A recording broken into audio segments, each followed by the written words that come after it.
Hi everybody, welcome back. So in this video, as you guys can probably see from the title right next to me, this is about Huawei, Linux, and cell phones in 2019. So um, this is going to be sort of a short, just kind of rambly video probably, mainly just kind of off the cuff, some thoughts that I had recently about the kind of impact of the U.S. tariffs against China and specifically Huawei and how that's going to, I think, potentially impact the marketplace. I guess you could say. I mean, it's odd to sort of maybe landscape is a better term, right? Because we're talking about Linux, so marketplace sort of implies economics, right? So or a marketplace is what it implies, right? That you're going to be selling goods, right? And with Linux, not always necessarily selling goods. So let's jump over to full screen and we can talk like a normal kind of conversation. So yeah, I think it's some interesting things going on. I think the US tariffs against China are potentially going to dramatically change the overall landscape when it comes to Linux, cell phone operating systems, and just sort of generally what China does. I think, and then also because of what they do, a lot of the other countries and sort of companies, especially multinationals out there. So I'm sure everybody is familiar with kind of what's going on, but there have been trade disputes. I'm not going to get into the politics of whether they're good or bad or anything in between.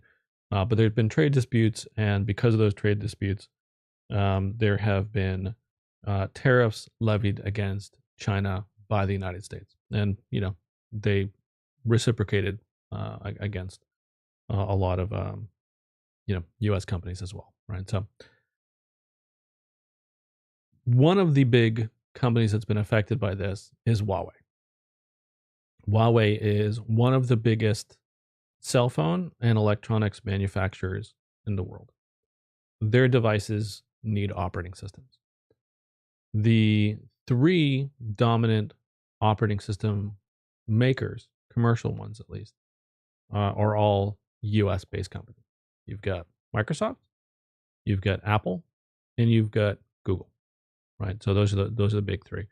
With Windows, iOS, or whatever they're calling it now, OS X, and um, um, Android, respectively. I'm tired. I spent the whole weekend on the boat, which probably sounds like it's a very fun thing to go do, but it's at the dock, and that means projects. So I've been slaving away with varnish and things. So my mind is not 100% here. Um, but that leads to some interesting things because those companies legally cannot do business with Huawei now, and Huawei is a very big company. Now, obviously, they've planned ahead and they've taken some steps to sort of mitigate those things. For example, all of the existing Android devices that they sell had sort of a grace period for updates. But what do they do? All right, what's the plan? Because if you're Huawei and you need to sell devices, you are now locked out of the three main commercial operating systems. And yes, Android is open source, but the direction of Android, a lot of the core components of Android depend on Google, right? So you can fork that, you can go their own way, which is very likely what they're going to do with a lot of their stuff, right? So they probably will come out with their own version of Android. And that's interesting because they're a very big technology company, right? So what that's going to do at the bare minimum is fragment the market. Additionally, if you are companies that are based in other countries that have had a contentious relationship with the United States, it's probably making you think about what your reliance is on those technologies. Um, and not just with companies, right? If you look at the Chinese government, right now, they've never been a huge, um, you know, account or purchaser of Microsoft products, right? Um, Whereas if you look at the most of the world historically, the operating system that you run on computers was generally going to be Windows, especially in the government where they're very conservative about these things. With China, a lot of that was Linux, right? Specifically, Zarian. I always forget the name of the version, but there's basically a fork of Ubuntu that was, I think, somewhat supported by Canonical. That was basically a version of Linux that was localized and sort of like the official version that they ran in China. So, what do all these things mean? Well, honestly, I don't really know. I have no special ability to go look into the future. But what I do think is that it's lining up a lot of big power players um, in the open source camps.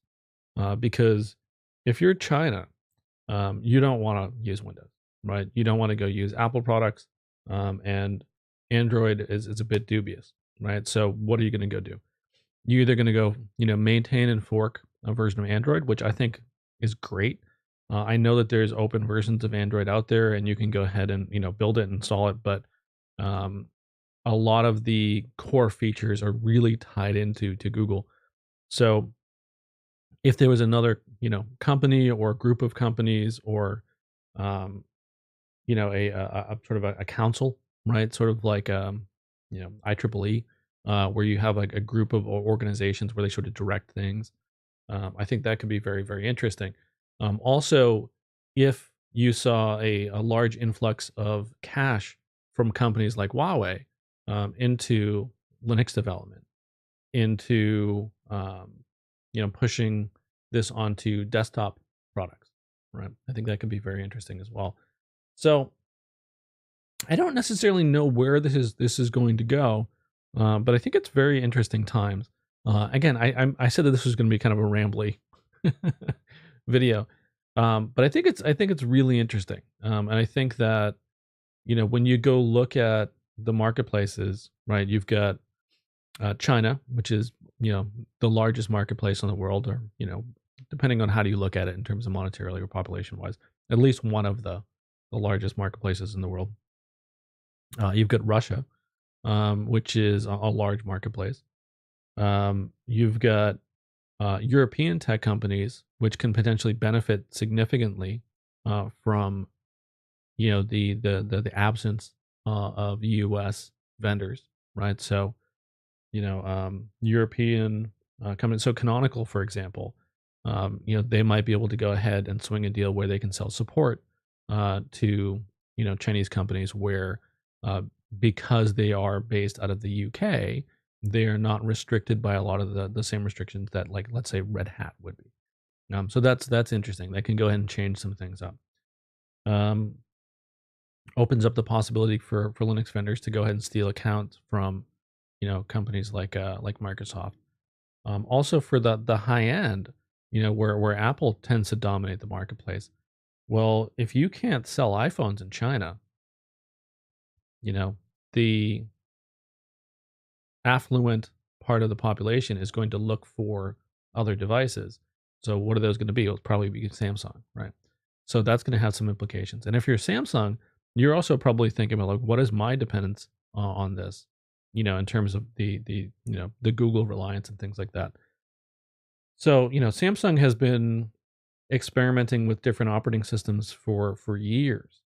So they've always sort of had their hand in with making sure that they had alternate vendors. When Windows phones were around, they did have some support, limited, I think, for the initial kind of versions.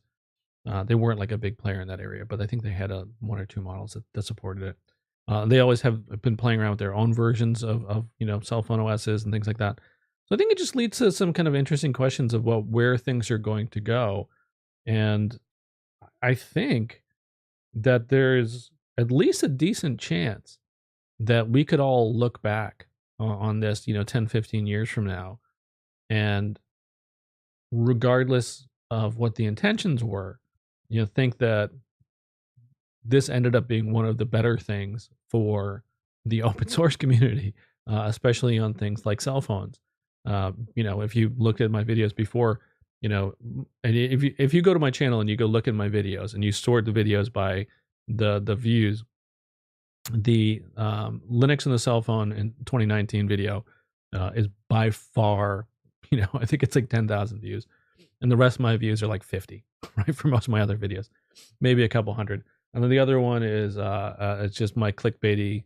Luke Smith is wrong about everything, which is a fun video because it's got like 2 or 3 thousand views, and you get so many people angry, which is really funny to me because it wasn't intended to be a knock on Luke. Um, anyway, but yeah, no. So obviously there's a lot of interest in that, and I think this does have the potential to go ahead and shake up the market. So this is sort of me just sort of bringing up the kind of topic and sort of having some rambling thoughts. But what I'd love to hear is like what you guys would think is gonna how this is gonna play out. Is this going to be something that shakes up the marketplace? Is this a thing that's going to potentially maybe shift Android in a more mainstream way to open source? Because I know it's open source, but I mean like the direction of where Android goes is driven by Google. It's like the same concerns that I have about Chrome and Chromium.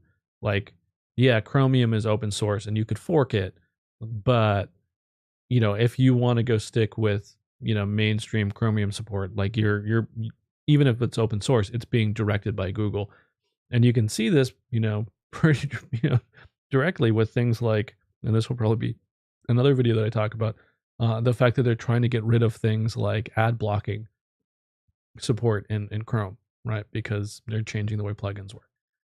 So there's even if there's open source alternatives, this is one of the reasons why I still use Firefox, even though debatably it's not quite as good of a browser in some conditions. But anyway, yeah, I'm getting off topic again. So let me know what you guys think. If you've enjoyed this video, despite all the rambling, give it a thumbs up, and please explain why in the comments, because this was a very rambly video, and mainly, just listening to somebody who's tired talking about the state of the marketplace. So I'd love to hear why the heck you enjoyed it. If you disliked it, feel free to give it a thumbs up, because honestly, this one probably deserves it. But yeah, thank you guys so much for watching. If for some reason you enjoyed this channel, please feel free to subscribe. I will produce higher content videos, higher quality content videos in the future. And yeah, we'll see you on the next one. Have a great day. Bye bye.